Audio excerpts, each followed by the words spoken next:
The 3 stages of retirement planning you must know. Isn't that right, baby? I got Finney down here with me today. I don't know if Papa's going to make an appearance, and we're going to bust out the PVC pipe of knowledge. What do you think about that, baby? The PVC pipe of knowledge. You're not really interested in the PVC pipe of knowledge. Hey, look, it's a PVC pipe, buddy. Nope, he's going right back up. Nope, he's wandering. All right, so I just love dogs. Someone had posted some video I posted on my Facebook thing. If who said that to me? Oh, my Leanne, who I used to be in high school with, and we used to be in the Army. Yeah, she was in an MP up in Fort Drum, and I was in infantry up in Fort Drum. We used to know each other in high school. She posted that. I thought it was a great. If God gave us dogs. It's just such a great thing that I reposted on my Facebook page. All right, the retirement right there. Retirement consumption puzzle. New evidence from personal finances. This is from I don't know, something and something. This is a National Bureau of Economic Research from 2018. And the reason, look, I'll just hang tight for just a second. These guys, one's from the Copenhagen Business School and one's from Columbia Business School. All right. Anyway, the point, this is from 2018. So we're just going to look at this real quick, and then we're going to go on the whiteboard there. Retirement is arguably the most predictable and important income changes individuals encounter in their lives, and consumption should therefore not be affected by its onset.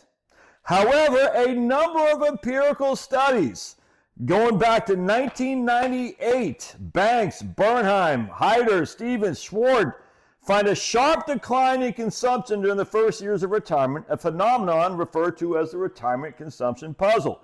And then they say, the first study to document a clear decline in consumption at the onset of retirement was conducted by Banks, using a pseudo panel constructed from 25 years of the family expenditure research, which of course I'll download. And then Susan Rowetter and Michael Hurd just published a piece on this. It's up there someplace. Anyway, I just downloaded, I haven't read it yet. Just this is more updated. So this is what, almost 30 years now? Yeah, 30 years now we've documented the retirement consumption puzzle. Why do people spend less, not just in retirement, but even at the onset of retirement? And so I'm just telling you, man, you got to know this stuff, because if you're using false models of retirement, you won't be able to retire. All right, so we got the 3 stages of retirement. We got the go-go years. And if you're from DC, you're like, to the go-go. You say Rare Essence, if the DC area, I don't even know if they still even have go-go music in DC. Freaking go-go music fan, Chuck Brown and the Soul Searchers. I need some money. Talk about money. I just go back then, before the onset of insane, stupid hip hop. DC had this thing called go-go music, which was musical and black. It was fantastic, dude. It was just fantastic. And then hip hop came and just ruined everything, because hip hop was manufactured from studios in Hollywood, if you know what I'm saying. Then you got the slow go. Then you got the no go. All right. So for simplicity, we're just going to pull this out of our butt here, all right? We're going to say our go-go years are $50,000 a year. All right, now we're going to, this literally what I do in my financial planning. I actually think it's going to be even worse in terms of your consumption going down more than what I do in my financial planning. But anyway, then we're going to adjust this each and every year with inflation. So basically, we're going to say we're going to go up to 60. So from 65 to 75, we're in the go-go years, spending $50,000 a year. And I just using $50,000. It could be $60,000. I don't care. But we're going to say we're going to spend $50,000 initially, and then it'll be up to $60,000 by the time we hit 75. 75 to 85, this $60,000 drops by 10%. So it'll be, what's that? $54,000. All right, which is still higher than what we had initially here. All right, still higher than what we initially had, which the evidence would suggest that is even too aggressive of expending. All right, and then we're going to inflate this. I don't know. We'll go up to 65,000, something like that. All right, then by the time we hit 85, this will be 85 until you're dead. All right, so 85 until you're dead, and then this will drop down by another 10%, which would be about 59,000 or so. So that's the go-go, the slow-go, and no-go years. And the evidence is so overwhelmingly obvious on this that if you're not using this in your financial planning assumptions, you're just leaving, too much money on the table, and you're working too long. Working too long is time that you no longer have to do what you want to do. And so again, we have it going up, and then this will go down like that. So we got it going up, down, up, down. You see what I'm saying? Now we're still above where we were there, right? We're still above where we were right here, but and even the evidence doesn't show that. In fact, if the evidence shows anything, is you have the retirement planning consumption puzzle, which is initially we start with 50,000. What actually would be 55,000 pre-retirement, and then we go to 50,000 post-retirement. I was working with these people the other day, and the guy just said explicitly, we spend $8,800 a month while we're working. I said, is that what you're going to need? He goes, yeah, probably a little bit less. So we spend $8,300 a month, $100,000 a year. And so we're running the numbers, and I'm like, this fits. He goes, yeah, I'm surprised by that because it seems like we're spending a lot more money than we don't even know where it's going to. I said, well, how much do you spend? He goes, I know I spend he literally documents. He goes, we spend $8,800 a month. I was like, well, we got to spend $8,300. That's while he's working. And while he's got to go the cost to go to transportation and all that. I said, well, could you get by on $100,000 a year, which included $20,000 a year miscellaneous vacation goal? He goes, he and his wife said, yeah, absolutely.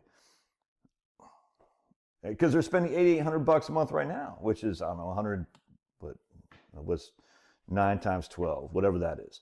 So they're spending $8,800 a month now while he's got the money coming in working. I said, so I'm still going to give you $8,300 a month.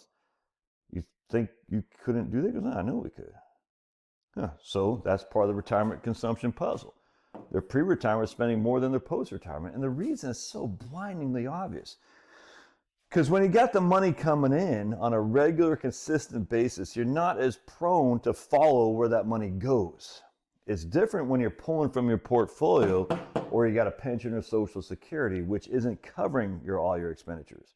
It just changes your mindset drastically. This is the issue with some of these academics who challenge this.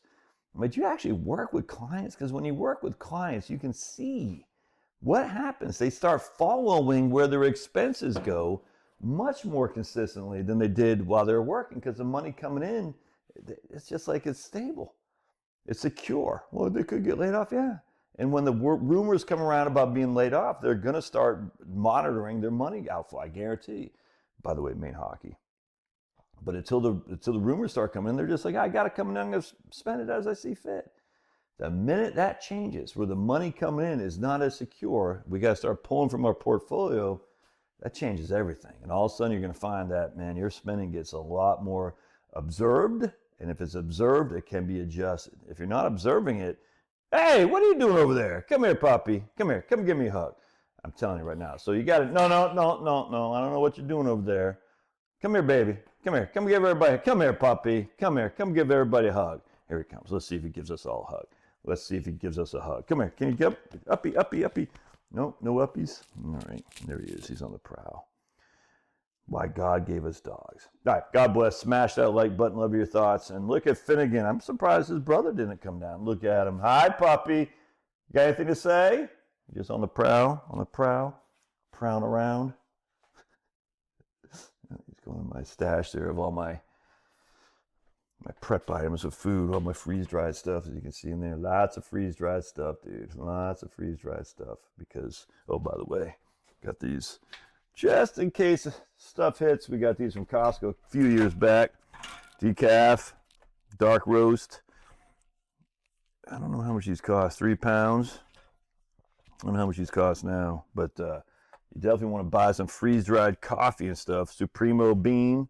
Dark roast, freeze-dried. I even got some alcohol in here, which, because I don't drink, because I like the women, I don't like men, so I don't drink. But I even got some alcohol in here. Kirkland blended Scotch whiskey. All right, we got some bourbon over here, just in case, man. Even got some A1. Oh, you're paranoid. Just because you're paranoid doesn't mean they're not out to get you. All right, God bless. We'll see you.